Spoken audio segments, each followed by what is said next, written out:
Së pari, dua të theksoj se vendosmëria e Partisë Demokratike në përballjen me narkorregjimin e Edi Ramës është sot më e fortë se kurrë. Sot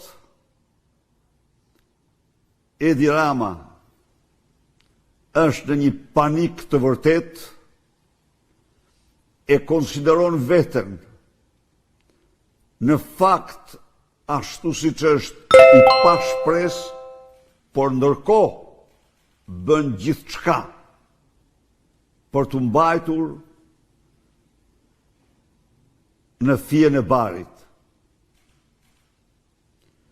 Ju e konstatoni e shifni se skandalet e ti kanë marrë dheu, janë bërë europiane dhe botërore. Vjedhjet e ti dhe plaçka e pasurive publike nuk ka të ndalur.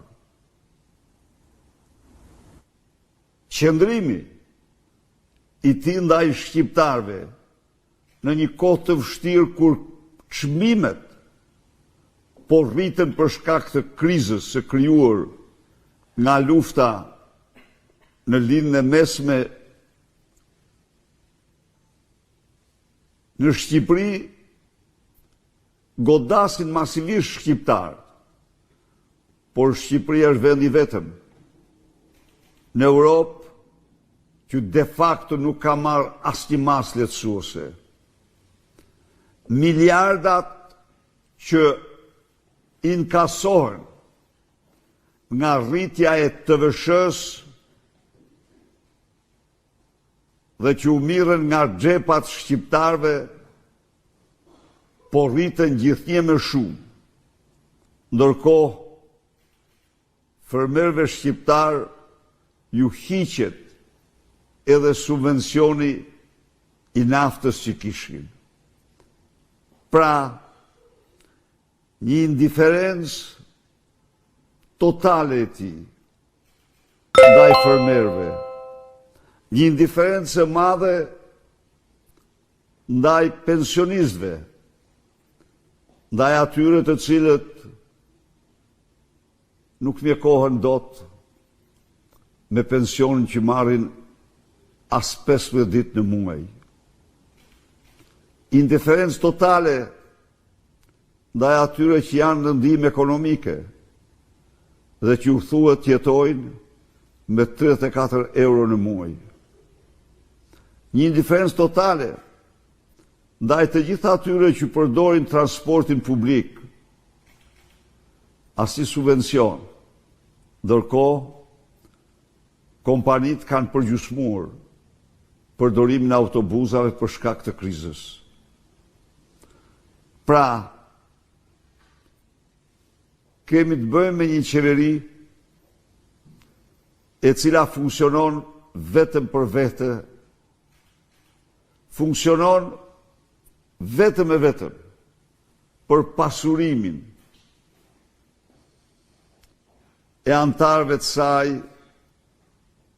e rrethit tyre familjar. Ligji që parandalon, që mbron qytetarët nga abuzimi zyrtarëve me pasuritë e tyre, quhet ligji i konfliktit të interesit. Ky ligj është rrafshuar me zero. Ky ligj nuk ekziston më. Shembullin më së pari e dha vetë Edi Rama, kur ai me firmën dhe vullën e tij i ka dhënë vllaut të vet 38.000 metër katror tokë, kur ai ka shtrit dorën e tij të zezë në të gjitha koncesionet. Miq, çdo koncesion i tij del një vjedhje e madhe e përmasave të jashtëzakonshme. Por ai nuk u ngop vetëm me koncesionet. Gropa e madhe e zezë familjare e tij është Akshi. Akshi në cilën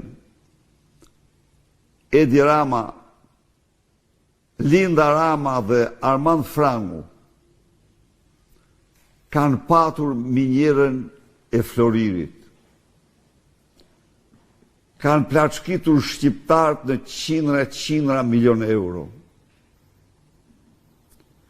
Për të realizuar këtë plaçkitje të madhe Edi Rama në vitin 2017, nxori një vendim qeverie me të cilin të gjitha tendrat në fushën e IT-s, të gjitha drejtorive, agjensive, ministrive të vendit, do t'i bënte tashmë vetëm Akshi. Në mënyrë që Akshit mos kishte më pak qindra milion, por shumë qindra milion tendera. Ergyll Sagasi, ju e morët vesh që vera 33.000 euro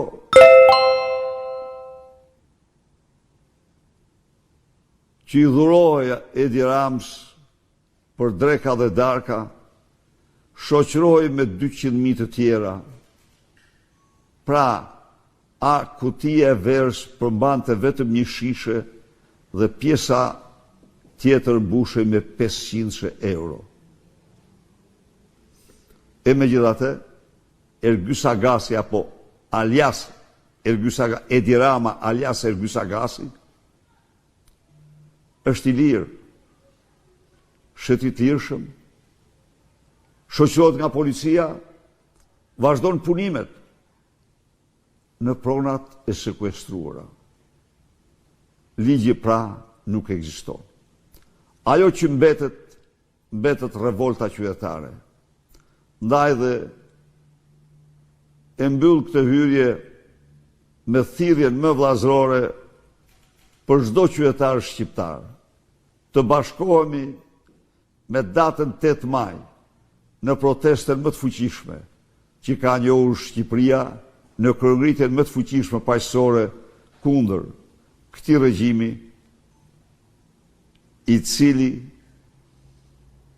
po vjedh haptas si asnjë regjim tjetër në Europë dhe në botë popullin e vet.